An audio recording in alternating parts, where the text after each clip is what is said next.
This video is sponsored by Best No Copyright Music. I'm often asked where I get the music from for my videos.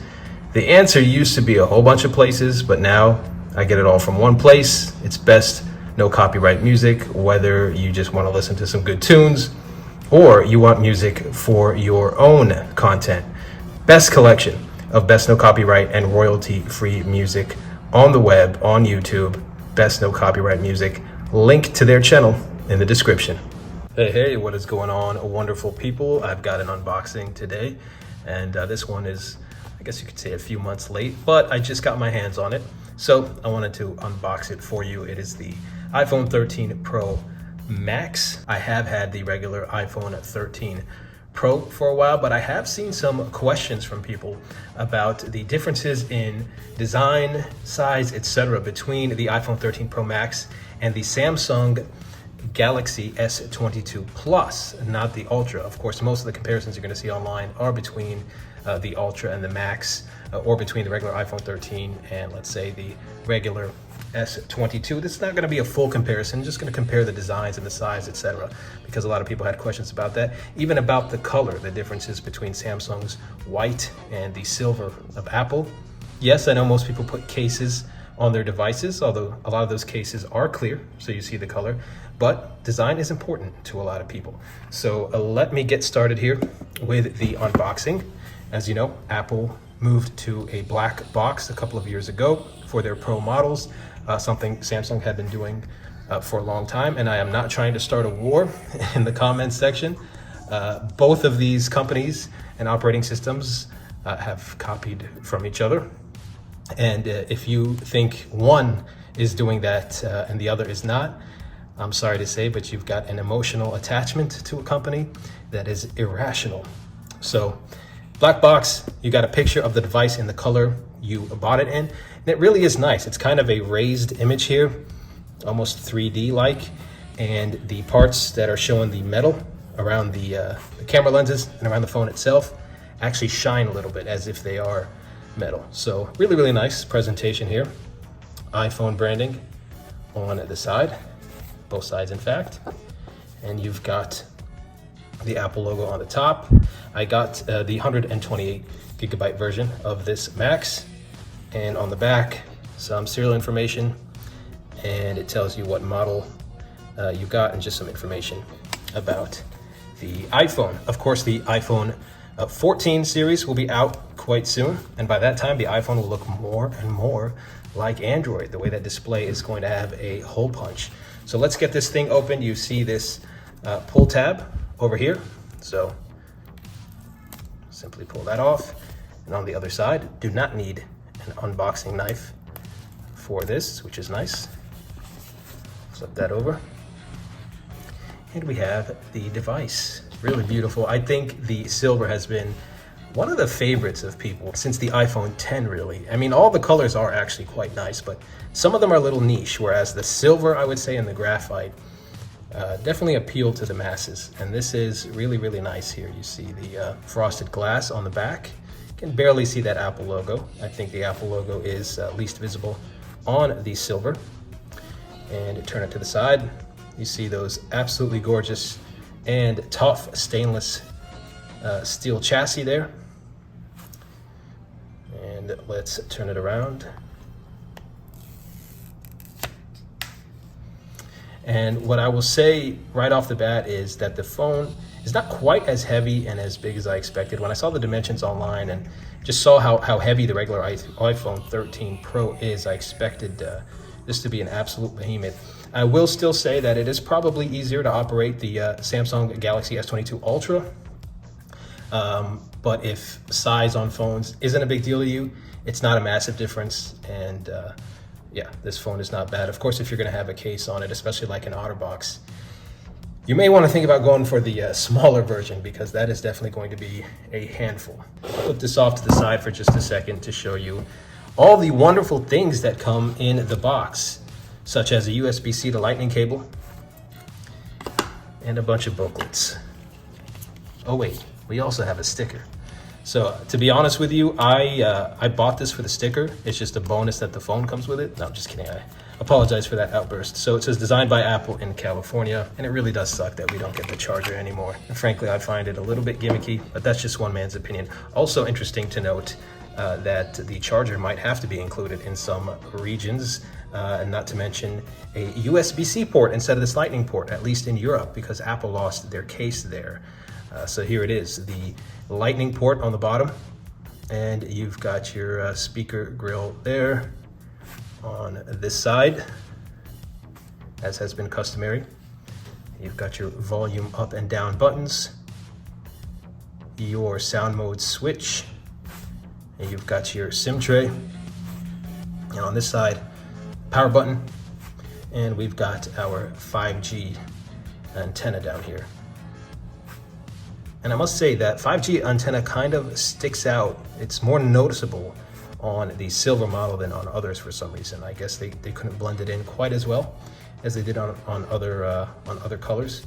It does pop a little bit more than it does on, say, the gold or the graphite or even the blue. The top, nothing there.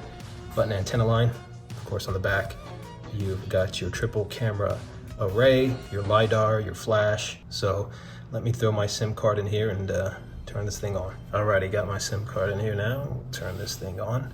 I'm not gonna go through the whole process of transferring my info from my old iPhone just yet. We'll do that a little bit later, but we'll set this thing up and then I'll do that quick hardware comparison, design comparison for you, and wrap this thing up. And hello to you, iPhone. Start with English.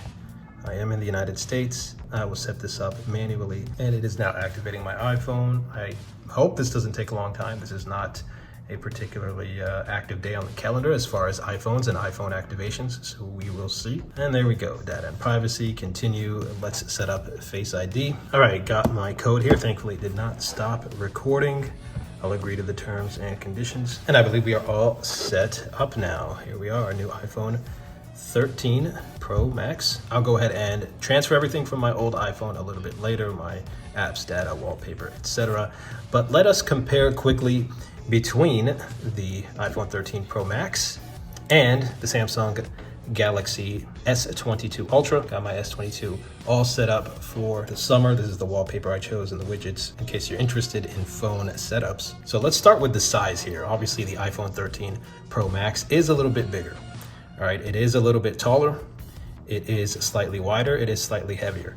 Now, it's not super noticeable when you're just looking at it, but handling it, I feel like for a lot of people, especially if you're, I don't know, let's say at least 5'10" or so with proportionate hands.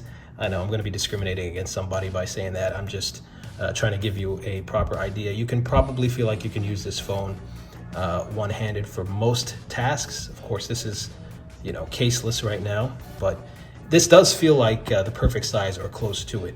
I do like it slightly more than the S22, which is quite small. It's more reminiscent of the S10e, whereas this thing, I think you're going to be using it two-handed almost all of the time. Something to keep in mind if you are choosing between these two phones, and size is a consideration. Definitely the S22 Plus is the more one-handable device, even though it doesn't look like it's a huge difference.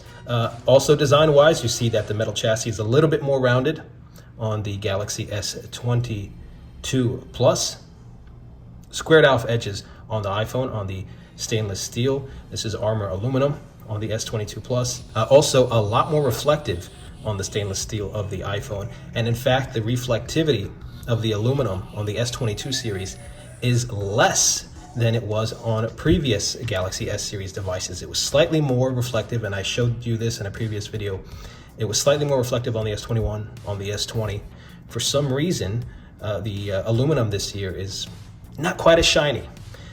There's good and bad to this. I kind of like how it is on the iPhone, personally. I am glad they're still doing polished metal chassis on the Samsung Galaxy S series. I will say that being more polished might look slightly more premium. However, there might be a reason Samsung did that. The fingerprints and smudges definitely show more on the iPhone.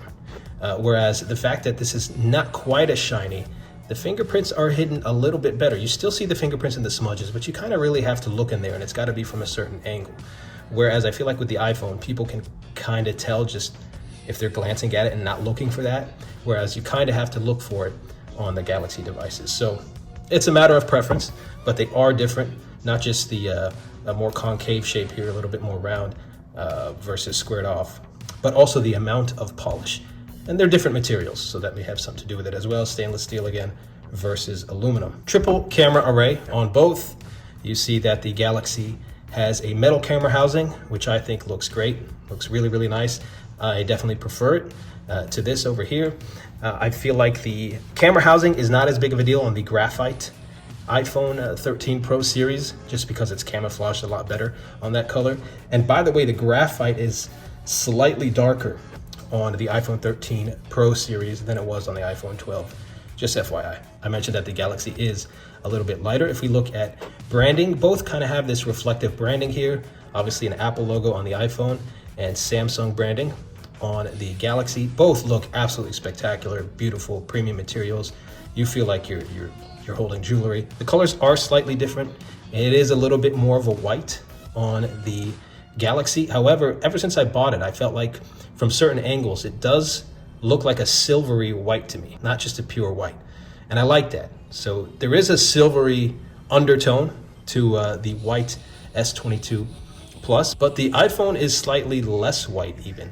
I don't know if the word would be silvery. I guess you could say that it is a little bit more silvery, but it's almost like it's a slight off-white / white silvery. Whereas with the Galaxy, it's more of a white with some silvery undertones. Bottom line, this one is a little bit more white than this one. Well, official color is white or phantom white, and this one is officially called silver. So it stands to reason that it is less white than this. Both will have some silvery undertones, but there is a slight difference there. As far as button placement, if you're looking at the left side of the phone, you see you've got quite a few things. You've got your switch here, you've got your volume up and down, you've got your SIM tray, whereas there is nothing. It is completely clean on this side of the phone. On the Galaxy, on the top, a microphone on the Galaxy, nothing on the iPhone. And on the right side, you've got your volume rocker on the Galaxy, your power button, basically everything.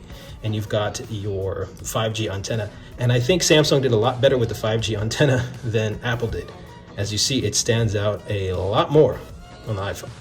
Not quite sure why. It blends in quite nicely on the S22 Plus. On the other iPhone colors, it does blend in a little bit better, this 5G antenna. And then looking at the bottom of the devices, both have a speaker grill, USB-C port obviously on the Galaxy, hopefully coming soon to the iPhone. You've got a lightning port on the bottom of the iPhone. You also have your SIM tray and a microphone on the bottom here of the Galaxy. If I bring them side by side here, it will help you see how much wider the iPhone is. It's not much, at least visually. It does make a difference in the hand though. It is a little bit taller, as well as you can see there. If I go screen to screen here, you should also be able to see the difference in size. So hopefully that gives you some idea of the design differences if you were deciding between these two phones. Yeah, I think the things to consider are the fact that the iPhone 13 Pro Max will be noticeably more difficult to handle one-handed. And then it's just a matter of your software preference. Some like Android, some like iOS. You know if there's certain features you can or can't do without on either. As far as just strictly design goes, both of these are a win. Both of these are going to look fantastic to people.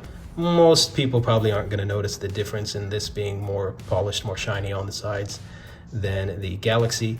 But again, the benefit of that is the Galaxy shows slightly fewer fingerprints on this polished metal chassis than does the iPhone. So that's all, guys. Let me know in the comments which of these phones you think looks better. I'm talking strictly design, not an Android versus iOS battle. Since they are similar colors, kind of similar designs, similar in range, this is the more fair comparison. These two phones are the more head-to-head than the Ultra versus the iPhone 13 Pro Max, simply because the Ultra is kind of a different category with the S Pen and so forth. So, you know, this is just a bigger version of the baseline 13 Pro, just as this is just a bigger version of the baseline S22. So yeah, let me know which design is nicer in your opinion. And I have more coverage coming up of not only these phones, but some accessories. And I'm not talking about the OEM accessories, but some kind of newer stuff that you might find useful. So subscribe if you want to know when those videos drop. Also, links in the description if you want to pick up either of these awesome 2022 flagships, including the beautiful silver Samsung Galaxy Watch 4 Classic, as well as this white leather strap. Hope you're having a wonderful summer. I'll catch you in the next one.